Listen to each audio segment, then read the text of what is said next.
കുറച്ച് ഡേറ്റ്സ് എടുത്തിട്ടുണ്ട്. ഇത് നമുക്ക് പാലിലിട്ട് ഒന്ന് കുതിർത്തെടുക്കാം. കുറച്ച് ഡേറ്റ്സ് എടുത്തിട്ടുണ്ട്. ഇത് നമുക്ക് പാലിലിട്ട് ഒന്ന് കുതിർത്തെടുക്കാം. നമുക്ക് കുറച്ച് പാലൊഴിക്കാം.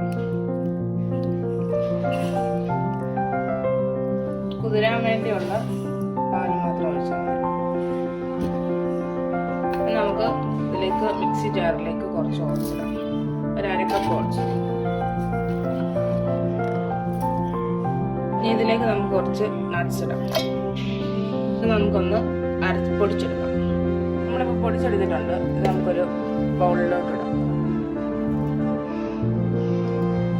നമുക്ക് ഇതിലേക്ക് കുറച്ച് കൊക്കോ പൗഡർ ആഡ് ചെയ്യാം. ഒരു ടേബിൾ സ്പൂൺ.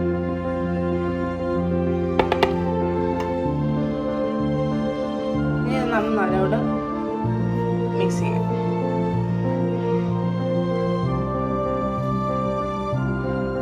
ഇത് നല്ലപോലെ മിക്സ് ചെയ്യാം.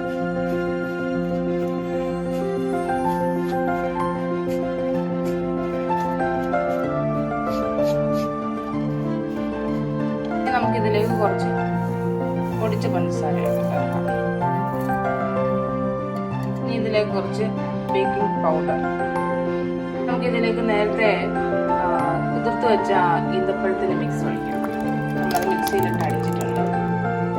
ഇത് നമ്മൾ നല്ലപോലെ മിക്സ് ചെയ്യും. ഇതിലേക്ക് നമുക്ക് കുറച്ച് ഓയിൽ ഒഴിക്കാം. 1 ടേബിൾ സ്പൂൺ ഓയിൽ. നമ്മൾ ആണെങ്കിൽ ഞാൻ ഗ്ലാസ് ബൗൾ എടുത്തിരുന്നത്. അതോട് കുറച്ച് ബട്ടർ ആണെങ്കിൽ സ്പ്രെഡ് ചെയ്തിട്ട് നമുക്ക് ഈ മിക്സ് ആണെങ്കിൽ ഒഴിക്കാം.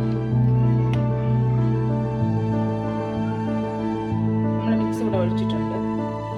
നമ്മളിനി ഇത് ബേക്ക് ചെയ്യാം. നമ്മൾ ഈ ബാറ്റർ ആണെങ്കിൽ ഓവനിൽ ഏകദേശം 180 ഡിഗ്രി സെൽഷ്യസിൽ ഏകദേശം 40 മിനിറ്റ്സോളം ബേക്ക് ചെയ്യണം.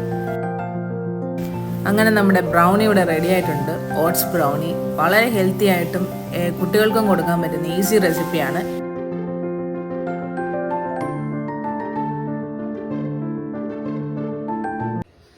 ഹലോ ഗായ്സ്, അപ്പം ഇങ്ങനെ നമ്മൾ ഇന്ന് ഉണ്ടാക്കിയത് വന്നിട്ട് ഓട്സ് ബ്രൗണിയാണ്. ഇത് നമുക്ക് മാത്രമല്ല കുഞ്ഞുങ്ങൾക്കും കൊടുക്കാം. ഇത് നല്ലൊരു ഹെൽത്തി ഫുഡാണ്. ഇതിൽ വലിയ മധുരം എന്ന് വെച്ചാൽ നമ്മൾ ഡ്രൈ ഫ്രൂട്ട്സിൽ ഉണ്ടാക്കിയ ആ ഒരു മധുരമുള്ളൂ. അപ്പോൾ ഇന്ന് നമുക്കിത് ടേസ്റ്റ് ചെയ്ത് നോക്കാം.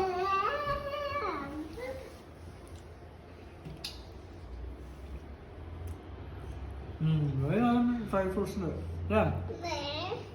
കഴിക്കണോ? കുഞ്ഞുങ്ങൾക്കും കൊടുക്കാം. ഓട്സ് ആൻഡ് ഡ്രൈ ഫ്രൂട്ട്സ് മാത്രമേ ഉള്ളൂ.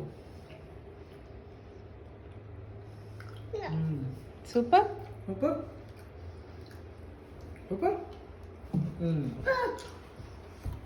അപ്പോൾ ഒരു ഈസി ഡിഷാണ്, ഹെൽത്തി ഡിഷാണ്. എല്ലാവരും ചെയ്യാൻ പറ്റും.